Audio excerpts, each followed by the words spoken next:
As we watch those two cars up front, you can certainly see one of the wonderful advantages of a two-car team. But there's a downside as well. When something goes wrong with one car, it can go wrong with the other as well. The 20 car, Tony Stewart, who started on the outside pole, his engine is skipping, just like Bobby Labonte. The team car, both Joe Gibbs cars, engines skipping. They don't know what's wrong with either one of them. Mike? Let's go to Dick Berggren. Tony Stewart has pulled into pit road where they're going to try to do a quick diagnosis and see if they can figure out what's wrong with the electrical system of his car. If they can't fix it quickly here on pit road, he will go behind the wall, pull the valve cover, and lose many laps. At any rate, he has no chance to win the Daytona 500 in his rookie start. Mike? The Farmer Indy Racing League champion was the second fastest driver in qualifying, started here on the outside pole.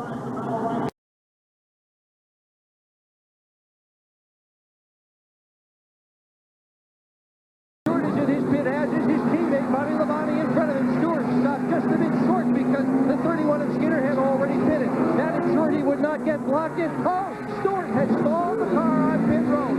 Oh, and now he's hit a tire. He is pushing a tire up pit road. He is wiggling the car, trying to get rid of that tire. He's still got it. It's finally gone. Oh, a tough break for Tony Stewart. Tough break. Pushed that tire all the way up pit road.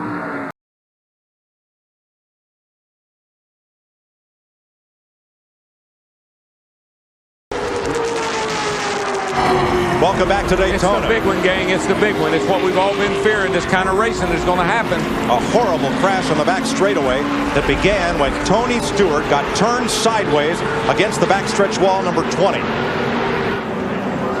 Stewart was the first car sideways. Here's why. Here's the 4 got into the back of Ward Burton, I believe. And then Burton's 22 got into Stewart. Got into Stewart. And everybody scrambles. That car is taking a whale of a ride, that 20 car is. It's getting hit. It's upside down. It's hit on its roof. It's on fire. And Tony Stewart goes for one of the wildest rides in recent memory of Daytona. Kind of looks like the Richard Petty crash here, back when Richard crashed off turn 4 down here, standing on the Look, he's got Bobby Labonte's hood. It was hooked to the back of his car as he was in midair.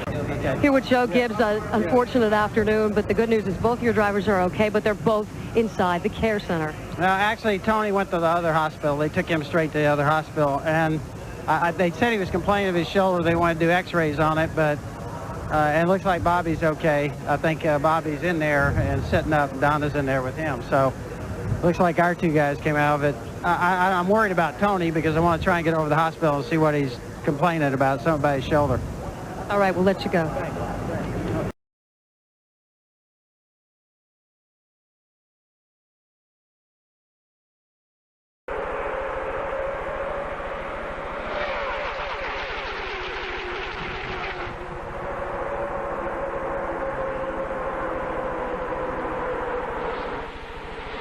Tony Stewart is off the pace, the winner of the Bud Shootout. Finished second in the qualifying race, off the pace in turn 3. And a lot of people's pick to win this Daytona 500. It's only lasted 2 laps for him.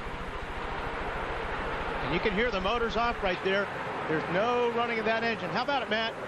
Benny, Greg Zippadelli asked Tony on the radio, is it the motor? Is it the motor? He says, yep, it broke.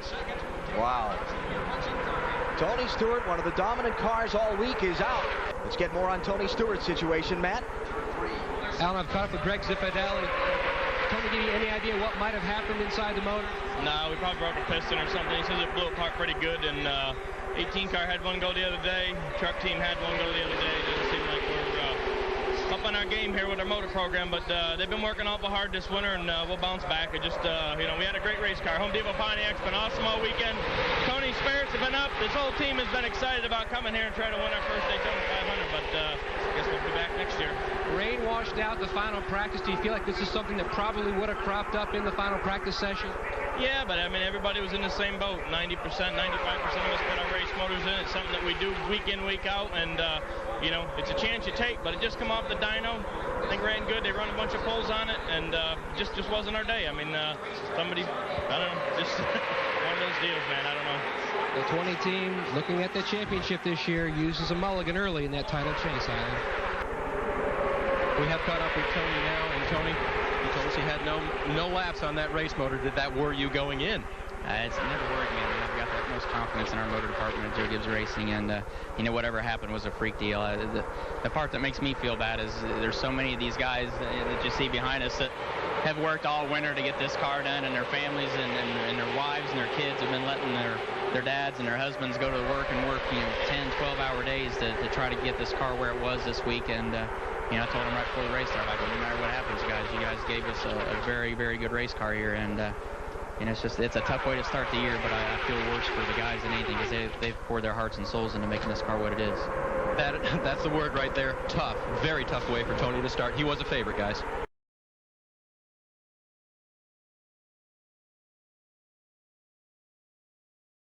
It's been about 12 laps since some of the first leaders came on the pit road. We may see several of these guys hit pit road for fuel only, because remember, 12 laps is a third of a stop now with the smaller fuel cells. So Bobby Labonte's spin brings out the first caution. His Joe Gibbs Racing teammate, defending Cup champ Tony Stewart, is the race leader. And what we have here is a quickie yellow, which by NASCAR rules, what that means is everybody can pit on the first time by. Under normal yellow conditions, only lead lap cars can pit the first time, but hey, we have 42 cars still on the lead lap. Yeah, they'll all come to pit road. Got to. I mean, you know, you got 12 laps of fuel out of the car. Besides that, you don't have to come down there wide open and just plant spot your tires. Might just gas and go, Jeannie. Well, that was the talk when he was coming in, but then Tony Stewart said, wait, I'm a little bit tight, so why don't we take advantage of this? 2 left side tires and some fuel, and he's trying to get out of here with some traffic in the pits. Matt? Rights on the last stop for Dale Earnhardt Jr. Laps this time. He's good to go. Kevin Harvick has to back up to get out of his pit stall, and so does Jerry Nadeau. Close calls, close company down there. Here's one thing I figured out. If we're going to run small fuel cells, we got to make the pit boxes bigger.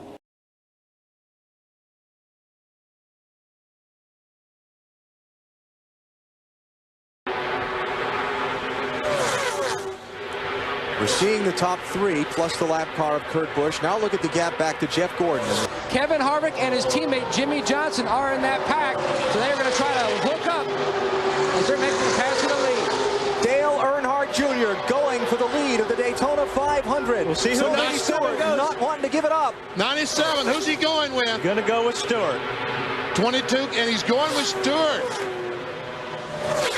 I had to think he would.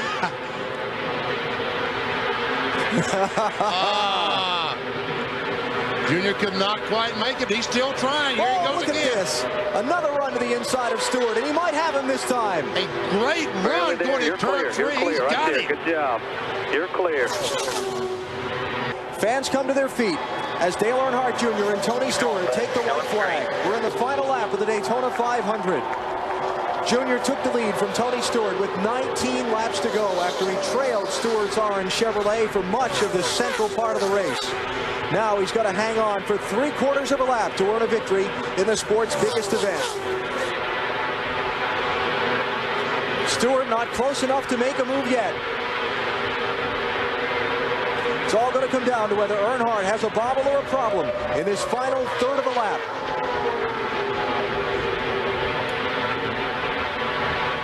You can't get emotional yet because you've got to get off turn 4 and back to the start-finish line. And you can see it now.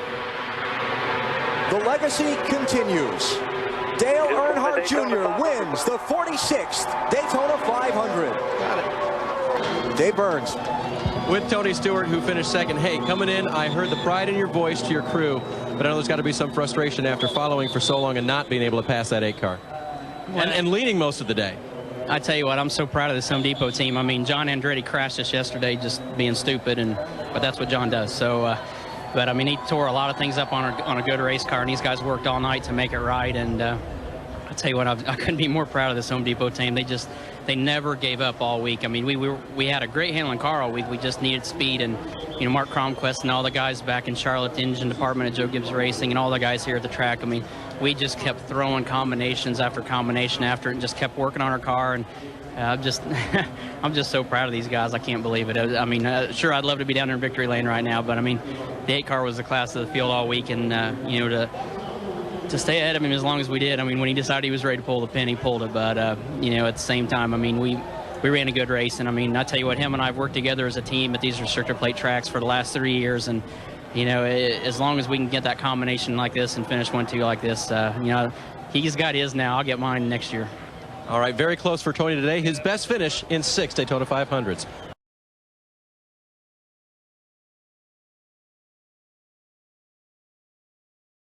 Earnhardt Jr. leads the 500, but not for long. Here comes Stewart and a big pack on the bottom. Boy, Junior should have dove to the bottom and closed that door up. He had the pass made. Let's see if he can get that run off turn 2. Jeff Gordon in the 24th trying to push him. It's a drag race down the backstretch. Oh, Jeff Gordon's car is just not performing right now like Junior's is. Tony should be a set duck. He's got 3 great cars on the outside. There's Jeff giving Junior a push. Can he push him to the lead? This is where he got the good run a while ago, coming off turn 4. Jeff Gordon in the 24 trying to push him. Oh, smoker in the middle. That's a fender rub. It's just a little fender rub back in there. I saw it earlier. At the line, Stewart by half a car length. 4 laps to go. Man, you can get up there even with that other guy, but you just can't get the pass made. Or can you? Yes, he made it. Go to the bottom now. He'll slam the door. He made it. And this crowd is on their feet going wild. What a pass. Way to go, Junebug. 3 wide from 11th on back. Now what are you going to do, Tony? Got to hug the bottom. Got to go with Dale, don't you? That's what, I mean, he's stuck to the bottom. His car's been there all day long. There's no time to move around now. Dale Earnhardt Jr. did not lead a lap until lap 195. Hard to believe, but he's going to be out front with 3 to go. I guarantee he's driving out that back window as much as he is in that windshield. He slams the door on Gordon, 24, 3 to go. That's what you do when you're in the lead. You just move around, move around. Look at Kurt Busch in the 97th, 3 wide. He's going to make the pass. He gets by Stewart. And here comes Gordon. Mark Martin back at 7th, still part of the chase here. Gordon still thinks he can make that outside car in the wall off the 2. I think it's the 9 car. But he keeps going. Coming to the line. Watch Jimmy Johnson's 48 and the 20 of Tony Stewart. Stewart went to the outside, made a big run, and he went up the hill and come up, got him behind, blocked him behind Jimmy Johnson. Then I thought they were gone right here. I thought that was a big crash, but they held on to him, raced back to the line. You can see Mark pushing Scott Riggs across in front of Jimmy Johnson. And now watch down here. Tony is some kind of frustrated and some kind of upset.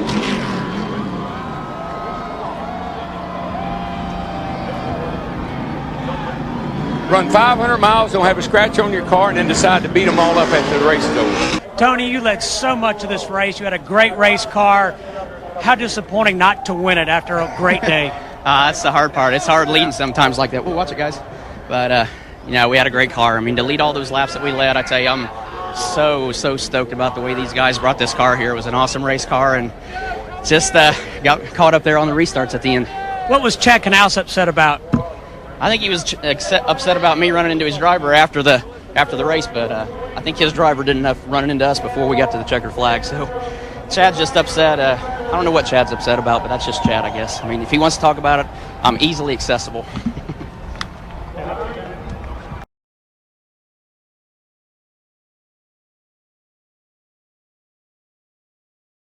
You know what? First, here's the pass to the lead. You see McMurray going down on the bottom of Tony Stewart. Okay, now Stewart slides up the racetrack like he almost got loose. Gordon goes to the inside. Now Gordon's going to slide up in front of Tony Stewart. What I don't understand is why he actually almost ran or squeezed Stewart in, which we've seen in turn 2 a lot. We've seen that happen. This is the 3rd time we've seen it happen today, and you mentioned the wind. When that wind blows around that corner, it's very difficult to turn that car back into the wind. Now, Stewart didn't give Gordon any room on this deal. I mean, Stewart looks like he could have checked up a little bit and give the 24 room, and they both probably would have got through that corner without running into the wall. And there's Tony. Wow, man, well, it doesn't get more blatant than that. And look at this, up across the track. And a lot of guys with some heads-up driving. Yeah, a lot of cars missed this wreck. Oh, my goodness. Bobby Labonte getting by on the inside. We saw Mike Wallace go by on the outside. Dale Jarrett back in the 88. Stewart has come down pit road for repairs to his car. They're checking around that right rear bodywork, being sure of their tire clearance. They've also put a big patch on the left rear where there's some fender damage there as well. And they'll send Tony back out here with those repairs affected to his car. Thank you, Alan. How emotional is Tony Stewart? This is his onboard camera a few minutes ago. He evidently looked up and saw that he was on camera on the big screens around the racetrack and said, move the camera. Now we're going to leave pit road. And NASCAR Race Control a moment ago told both these drivers, Matt Kenseth in the 17 and Tony Stewart in the 20, to settle down. Well, you know, Kenseth should be hot. He's got a race car that's probably not capable of winning the Daytona 500 now because of that. Black flag 17. Matt Kenseth will have to come to pit road. This is them coming off of pit road after they had been warned to settle down. Well, when you leave pit road, you can't go above the yellow line.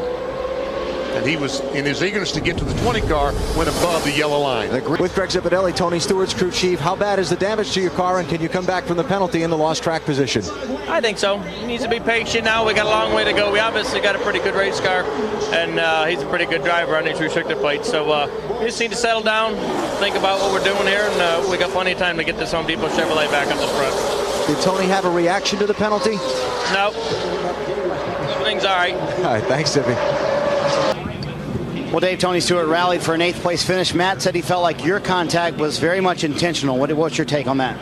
Yeah, Matt always thinks that. I mean, I guess Matt didn't think anything when he got me sideways over in 2 either. So, you know, he should have thought about that first. I mean, he got back what he started in the first place. So, and I got penalized for it. I mean, they didn't penalize him when he turned me sideways over there. So, you know, he should have been smart enough to know not to be tucking down on guys' doors in the first 20 laps of a 200-lap race at Daytona. So, I mean, he has no room to complain. He started the whole thing, and I finished it. How were you able to come back through the field, though, and with basically a damaged race car and finished 8th today? Yeah, just a good pit crew. I mean, they did a great job in the pits, did a great job fixing it, and, you know, we just kept digging and trying to find the right holes. So, you know, we got ourselves in a position there at the end. We couldn't race for the win, but, you know, to get a top 5 out, that's pretty awesome. Strong rally for Tony Stewart.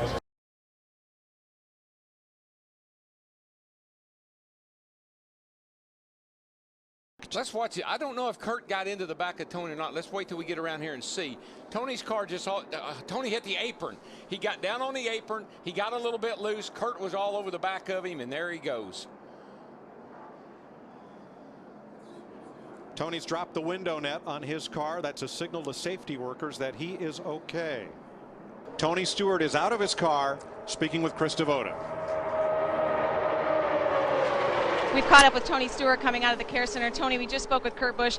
He adamantly apologized. He said it was his fault. What's your take on the incident? I don't know. I was just in the center of the corner, and all of a sudden it took off on me. So, you know, I haven't seen it, so I don't know what happened. But pretty impressive to go to the back and get all the way back up to the front like that. I was really happy. That Home Depot Monte Carlo was awesome today. I mean, you know, we fought back.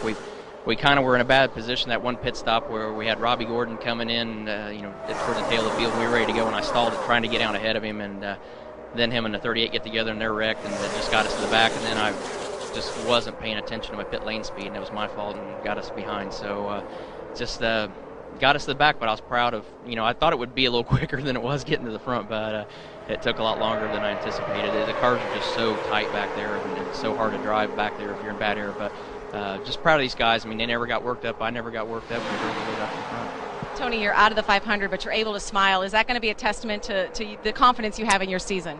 Oh, I'm excited. I mean, these guys have done such a good job all week. I mean, our Chevy was fast. I mean, every time we were on the track, it's been fast. So, you know, it just wasn't meant to be today. So, just real proud of everybody at Home Depot, all 350,000 associates that were rooting for us today. We'll come back next year and get one. Sometimes the greatest drivers seems like the greatest race eludes them, and this is another one of those times for Tony. I feel sorry for him. It's a great effort they put forth, he and the whole team.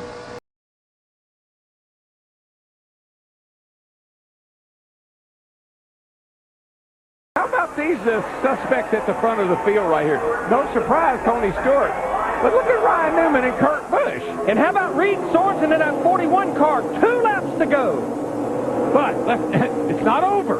So by no means. Yeah, don't cash the check yet. This is Tony Stewart's 10th Daytona 500, and already people are lining up saying, are you ever going to win it? Now, tonight be the night. What's going to be interesting, watch the high line. Remember a year ago, Kevin Harvick on the high side. Watch that high line. Boy, nobody really wants to go with the 18 right here. They all seem to be working against him, but if he can ever get there, look out. A little push from Newman and help coming. That's Kyle Busch trying to get to Stewart. 2 Dodges, 2 Toyotas for the win. Strap down this big TV.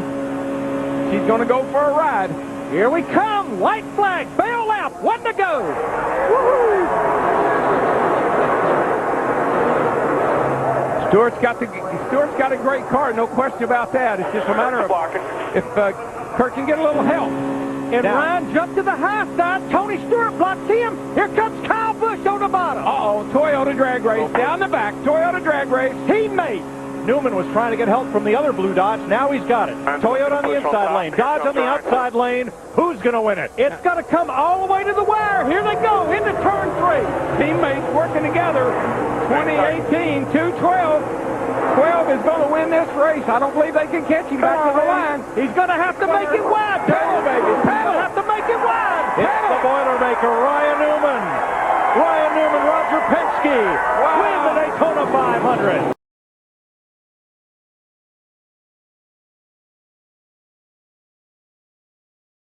Today compounds matters for the entire Stewart-Haas racing team as the wreck collected his teammate and car owner, Tony Stewart, just 12 laps into practice.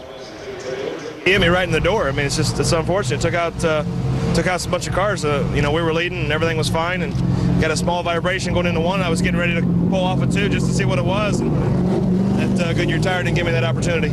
It wasn't his fault. I mean, he just talking to me about, we actually were talking about how the cars were running before that. So, you know, just what's the rough day. Now? Reacting to reports of excessive tire wear following Thursday's qualifying races, Goodyear recalled a small batch of right side tires, all with the same serial number. A move seen as proactive by some, but for Stewart and Newman, not enough. Gave me about 100 yards of a sign that it might do something. I was just getting ready to pull off in turn 2 and come in, and it's just it's ridiculous, the situation we're in with these tires. It's frustrating because the gold and blue down there are the cause of another deal. So just so tired of talking about Goodyear, it's ridiculous. I'm just over it. All I can say is we're making sure that we have the right answer and you know, try to make sure we're very objective and figure out exactly what happened to the tire, and he's got to react however he wants to react. Don't get him anywhere near me. Don't bring him anywhere close. Don't let him come close. I don't want anything to do with him. Obviously, Tony Stewart very upset with Goodyear. Goodyear says they did look at Ryan Newman's tire and they did not see any evidence of excessive tire wear. Instead, they think it was a puncture. Now, Jeff Gordon trying to lead for the first time today. Comes around the outside of Tony Stewart.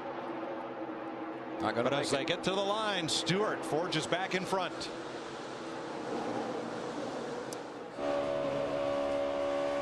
But I got to tell you something, boys. If that 24 is lurking near the front like that, that's not a good sign for everybody else. Let's show you the lead change that occurred a lap ago. Look at that bump that Kyle Busch put on that 24 car and just shot him up into the lead.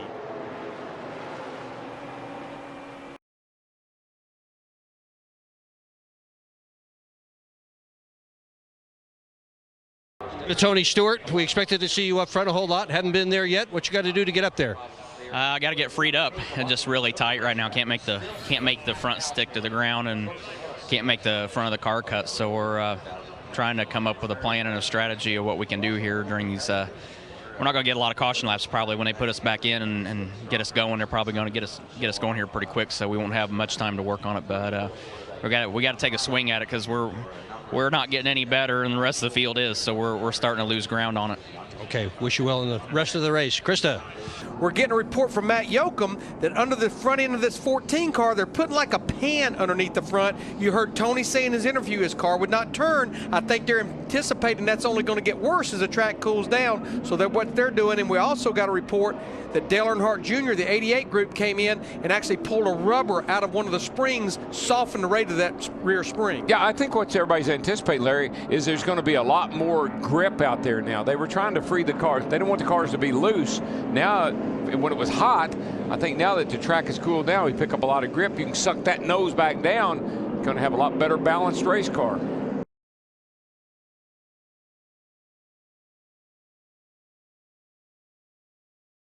But Tony Stewart's never won the 500. Mark's never won the 500. Of course, we know Trevor Bayne, he could win his first 500 in his first 500 attempt.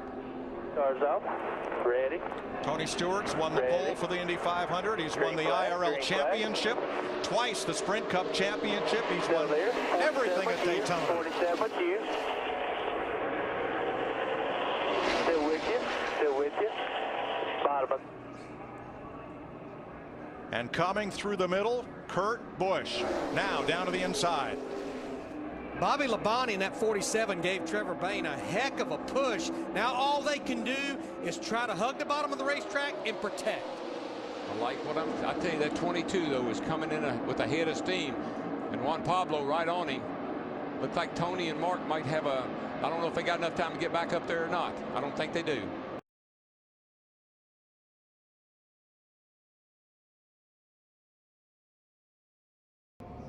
Watch that orange and black number 1. Yeah, right side of your screen. Right here. He starts wobbling right here, and then the car starts goes around. Then it looked like a top. I saw that orange car just spin around, and look at Tony Stewart right there getting right through that mess. Well, Stewart did get some damage in the first part of that crash, yes, though, Darryl. He did. And there's Tony Stewart's teammate Ryan Newman. Oh, Tony's going around, another wreck through the tri-oval.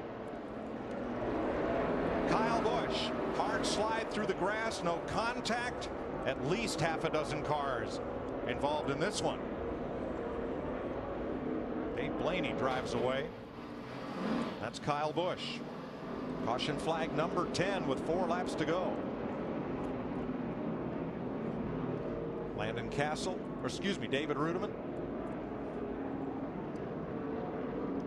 You know, Tony got around, but I don't know if he got a lot of damage or not. I see a lot of body damage and tires that got the side rubbed off them, but the car didn't look that bad once he got it straightened out.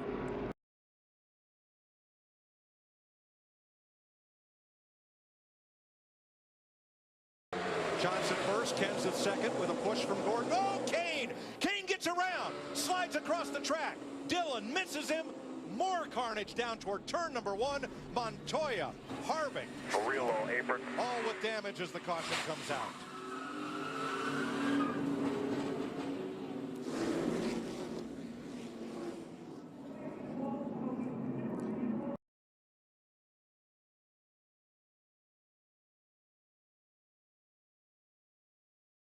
They are in the trunk of Tony Stewart, who thought he had fuel pressure issues. Now, Casey Kane angry about that penalty, but it's a computerized timing system on pit road. Kind of like those red light cameras. You know, Mike, Larry, it's always the little things. A fender brace, a radio harness, a fuel pickup. It's on the 78 car earlier today, the oil pump belt came off. It's the little things that just seem you try to control, but you can't. We've got quite a dogfight up near the front of the pack for the drivers that are 1 lap down. It's been going back and forth between Kyle Busch in the 18, the second car in the inside line, and Casey Mears in that 13. That's the first driver's 1 lap down. Remember, caution comes out. Whoever's the driver that's a lap down closest to the front gets his lap back by virtue of the free pass. You saw Tony Stewart sitting in his car as it's still under repair in the garage. Krista? Yeah, Tony Stewart continues to sit helmet on, but you see all the brain trust of Stewart Haas Racing, Matt Borland, competition director, Greg Zipadelli, Scott Maxim, engineer for Hendrick Motorsports, and these are Hendrick engines in these Stewart Haas cars. They're all over here looking and diagnosing their changing the fuel cell. We did the report earlier about the ECU, the electronic control unit. Right now it's changing the fuel cell. You see disappointment in Tony Stewart's eyes. We know the Hendrick group had some engine issues before qualifying, but this is not relative whatsoever. They lost bottom end. This is absolutely a fuel pressure issue. And for Tony Stewart, it's devastating. I mean, he's rehabbed, he's worked hard. His target was to be back in the car in Daytona. He made his target. I know he wanted to come down here, run well, get some racing under his belt, see how he was going to feel. This is devastating to him and his recuperation. As an owner, Stewart still has 3 cars in the mix, however.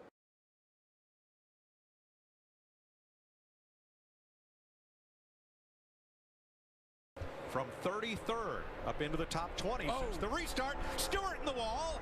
And now Matt Kenseth got bounced into the wall. Everybody scatters. Yellow flag. Stewart has a lot of damage, and so does the 20 car. A lot of damage on the right front of the 14 car, Tony Stewart, you can see there. 2 of the big favorites to win the Daytona 500. The Chevy of Tony Stewart, the Toyota of Matt Kenseth, come to grief here between turn 4 and the tri-oval at lap 41. Tony Stewart has not returned to the track. In fact, he's headed back for the garage. Matt? Mike, heartbreak for Stewart. Now, they had 2 different groups working on the 14. One was working on the cosmetic damage. Another group was working on the suspension area in that right front. They have come to the conclusion that the spindle in the right front is severely bent. They're taking it back to the garage. They're going to take their time and replace it. His chances for a 500 win will have to wait till next year. 3 times Stewart has finished 41st or worst in this race. Yeah, if you look at the 4 restrictor plate races, last year his best finish was 34. Yeah, he made heavy contact with that outside wall. Surprised that they didn't take it to the garage.